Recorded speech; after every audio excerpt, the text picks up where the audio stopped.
Hello, students, and welcome. Today, we're going to dive into a really important and, I must say, a very complex decade in India's freedom struggle. We're talking about the period between 1932 and 1942. Now, this was a time that wasn't just about fighting the British. It was also a time of deep, intense conversations among Indians themselves about what our future nation would actually look like. So let's begin. Here's a quick roadmap for our discussion today. We'll start by understanding why the freedom movement was facing some internal divisions. Then, we'll look at a major debate around something called the Communal Award and the compromise that came out of it, the Poona Pact. We'll also see why the civil disobedience movement sort of lost its momentum. And finally, we'll connect the dots to see how the failure of the Cripps mission really paved the way for the Quit India movement. So, let's set the scene. We are in the period just after the first big push of the civil disobedience movement.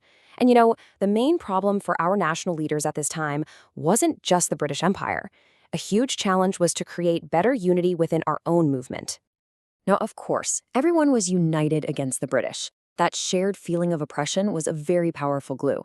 But it wasn't quite enough to smooth over all the differences within Indian society.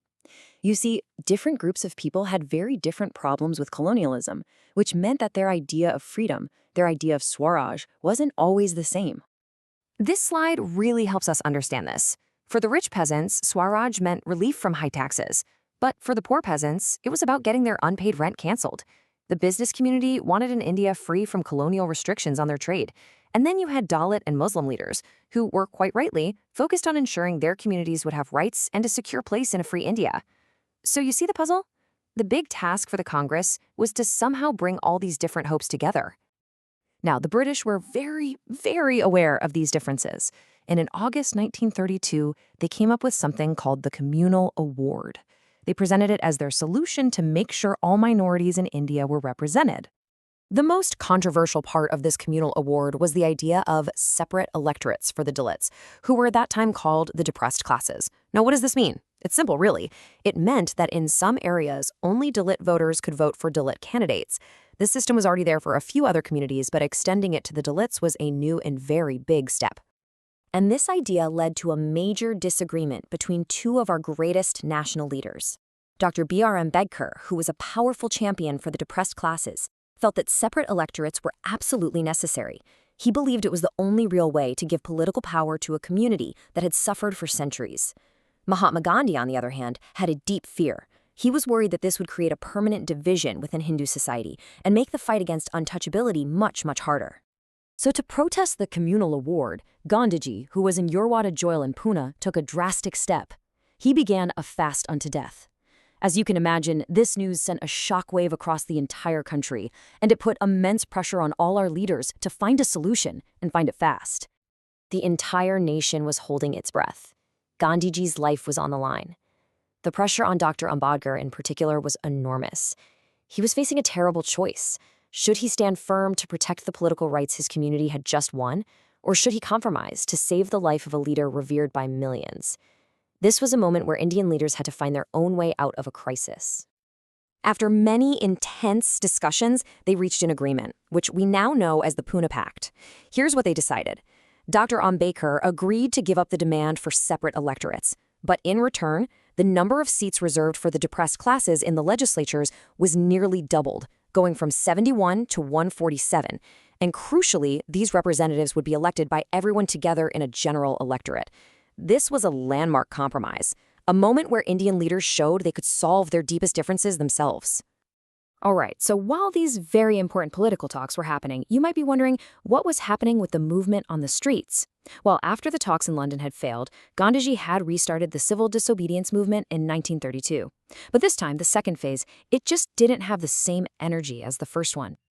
So why did it weaken? Well, there were a few big reasons. For one, the British government was ready this time. They responded immediately with very harsh repression. All the main leaders were put in jail, and the Congress Party itself was declared illegal. Plus, the worldwide economic depression was still going on, making it very hard for ordinary people to keep up the struggle. And honestly, for many, the initial excitement had just started to fade. This quote gives us a perfect example. Remember the rich peasant communities? They had been very active before, but they felt let down because their main problem, the high taxes, wasn't solved when the movement was first paused. So when the call came to restart the struggle in 1932, many of them just didn't feel like joining in again. It really shows how the specific concerns of each group mattered to the strength of the whole movement. Okay, let's fast forward now. 8 years go by and it's 1942. The world has changed dramatically.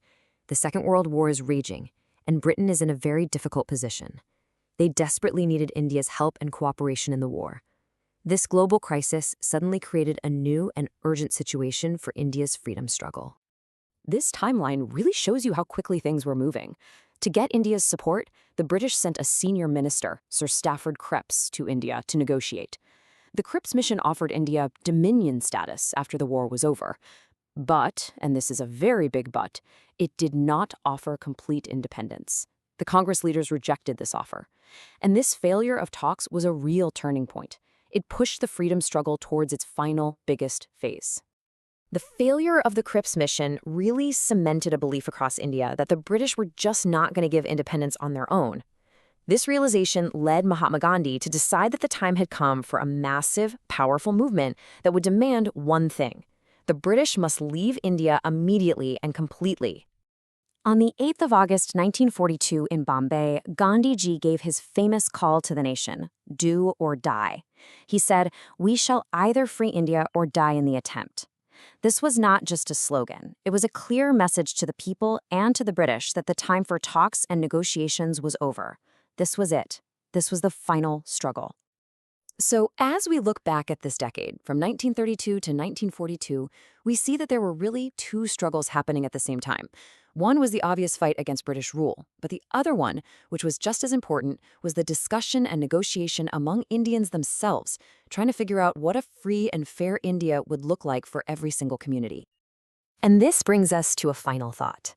You know, the questions that our leaders were debating back then, questions about how to balance the rights of different communities with the need for national unity, are still so important for us today. It's a powerful reminder that building a strong democracy is not a one-time event.